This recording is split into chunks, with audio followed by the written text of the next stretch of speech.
Hello everybody, how are you doing? How are you doing? When was the last somebody asked you that and really wanted to know your feelings, your emotions? How are you doing? Comment down below and let me know how you're doing. And if you're new to this channel, like, share, subscribe, and hit that notification bell for daily content, motivation about anything and everything from yours truly.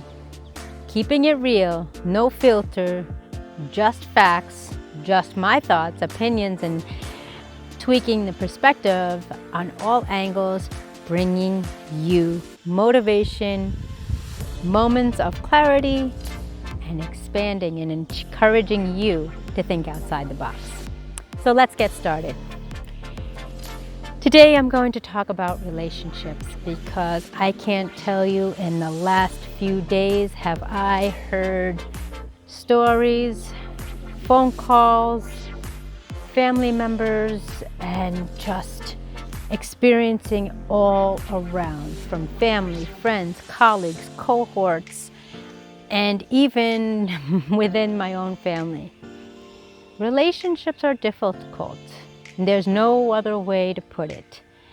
And the most important thing that we must keep in mind that regardless of the dynamic, the history, the longevity, or whatever realm it is, it's a 100% give and take relationship with all parties involved.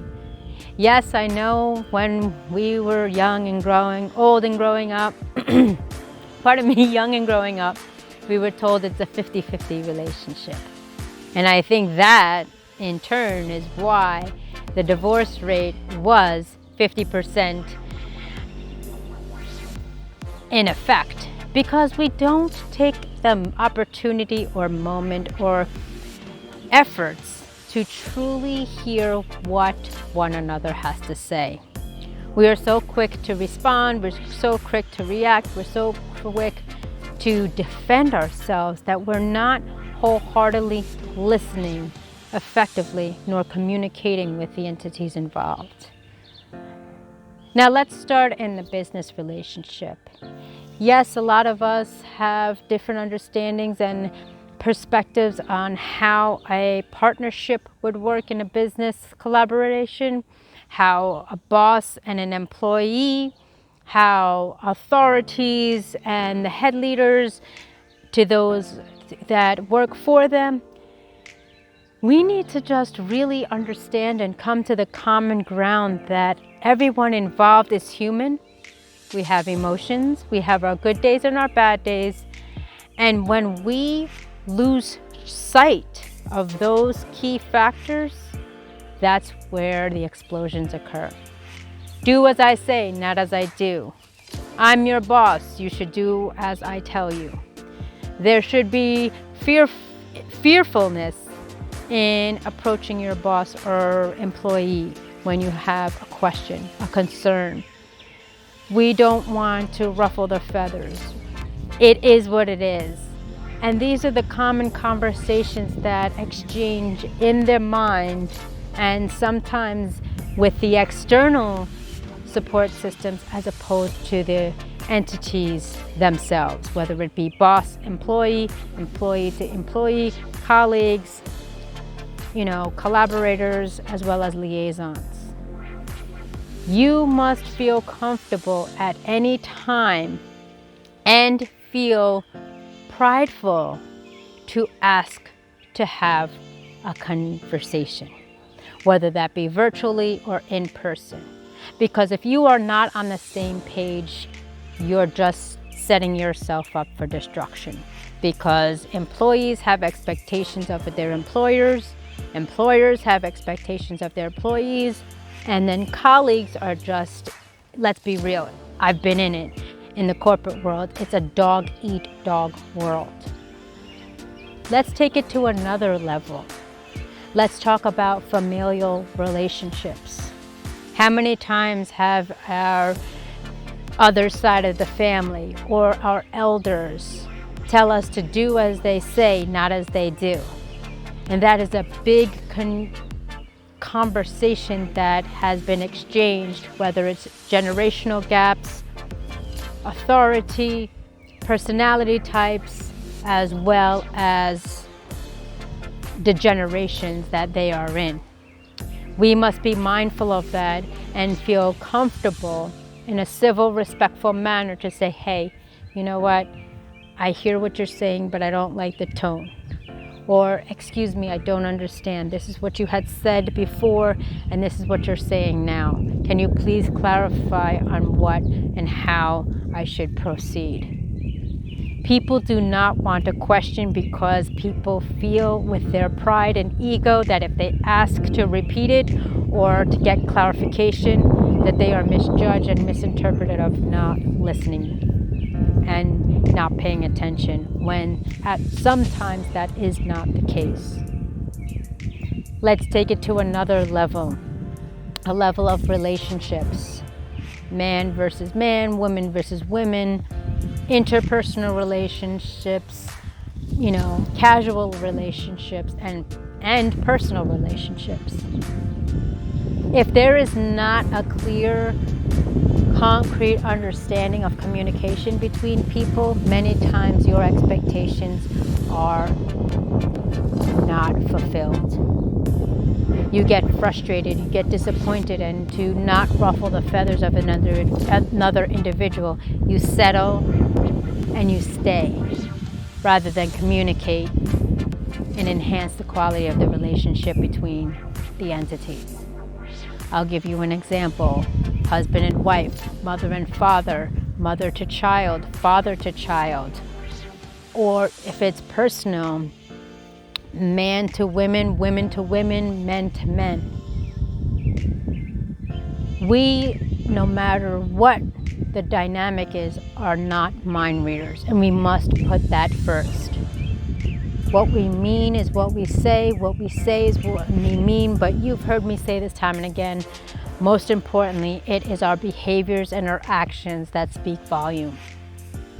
If you are frustrated, the only person you can get frustrated wholeheartedly is yourself for not asking questions, for not gaining clarification, for not taking a moment and swallowing your pride and asking to have an informative, clear understanding and conversation.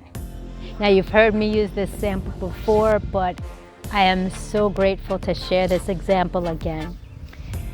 I was talking with one of our many group of friends, and they were experiencing a rocky road in their relationship. It was just toxic, and people were, seen and not heard, and people were just not listening to one another. It began being a competition rather than area and safe space for communication. So they had confided in me, and I shared with them. The most powerful and important and significant part of any relationship is getting on the same page. Be brave enough to tell your partner or your spouse or your loved one what it is that you want into the relationship. Be brave enough to share with your partner what you are bringing to the relationship and what you would like them to bring to the relationship. And allow and permit yourself to be quiet as they share their side of the story, as they share their requests, their expectations, and what they're bringing to the table. Believe you me, when you have a clear, concrete, and understanding of communication, that's when the stress is no longer into effect. There are so many things that we want to tell one another that we don't feel brave enough. And when we don't feel brave enough, then we don't have trust.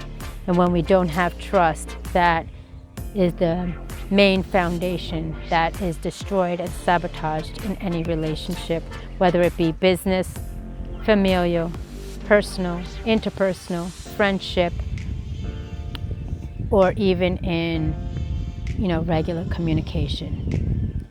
So please take it to your hearts. Make sure that you are sharing your thoughts. expressing your concerns, sharing your questions, asking your questions, and being prepared and ready to listen to what the other individuals has to say as they respect you and give you the opportunity to speak.